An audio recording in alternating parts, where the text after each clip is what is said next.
Okay, we are here this evening to celebrate the 60th wedding, 60th birth anniversary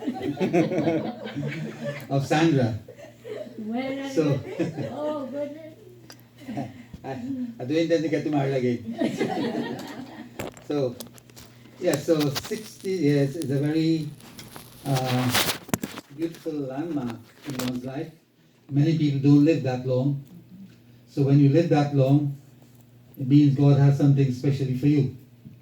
And in our Dharma, the great saints and sages, the rishis and munis, they put our lives at a maximum say of 100 years.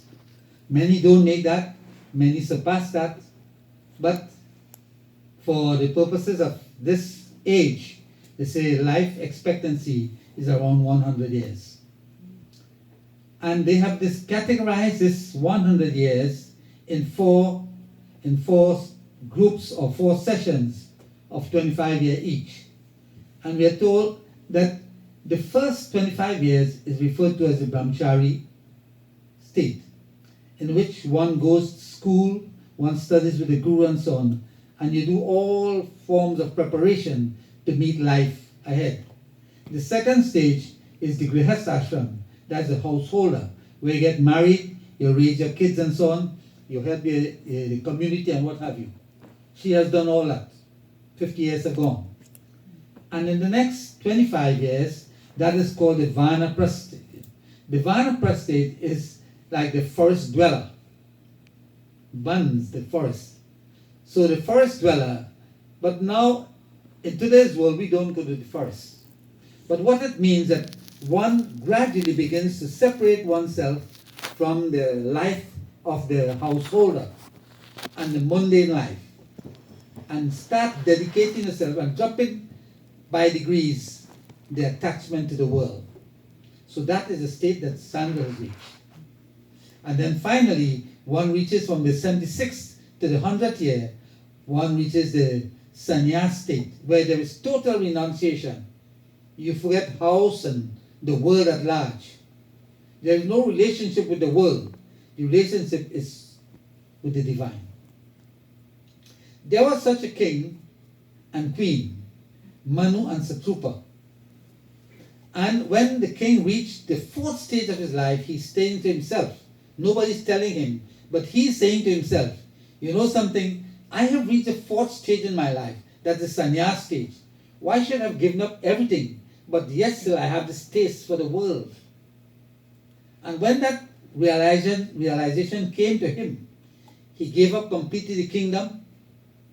He took his wife and they went to Naimisharan forest. There it is filled with devotees of all sorts. People go there for the final stages in life. They study the scriptures, they go to all the tirat, and they listen to all the scriptural teachings and so on. Their life is totally dedicated to the Supreme, the Divine. So they had taken that course and they went there. They met the great saints and sages. They conducted devotions. They began to recite the 12-lettered mantra, Om Namo Bhagavate Vasudevaya. And they began fasting. They fasted for a long time on roots and fruits and vegetables. Remember, they were king and queen. So they were accustomed to a different type of life where they had servants. All their foods were prepared. They had the best to eat. And now they have gone there. They have made a total change, a roundabout change.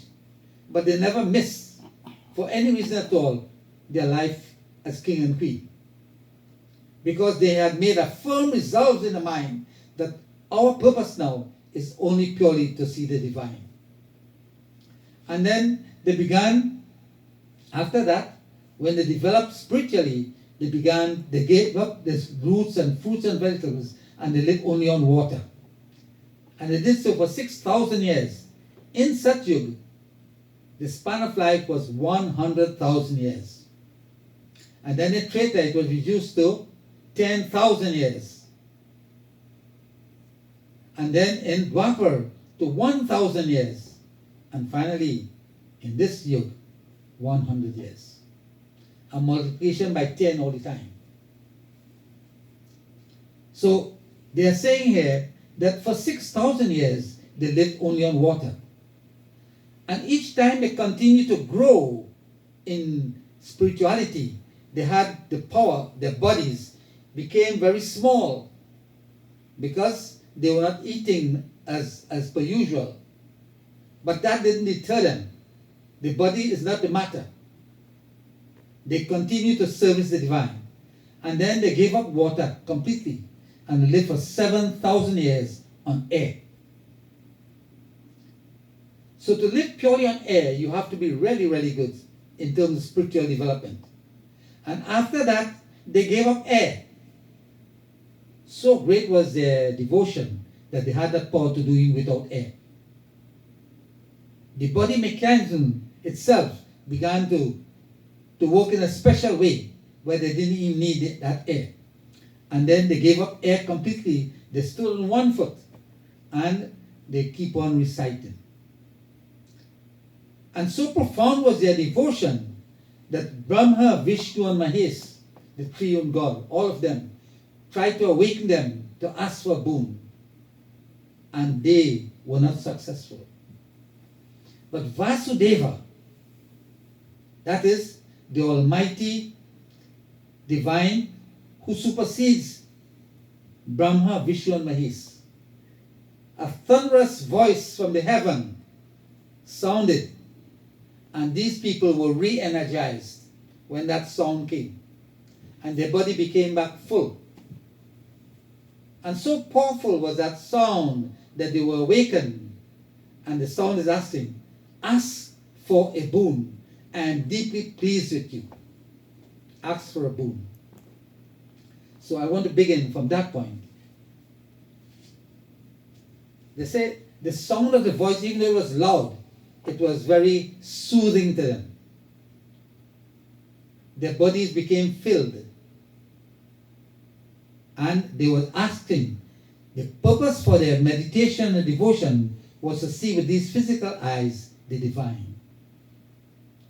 And when one has that type of devotion, whatever you ask for, the Lord gives it to you. And here the Lord appears.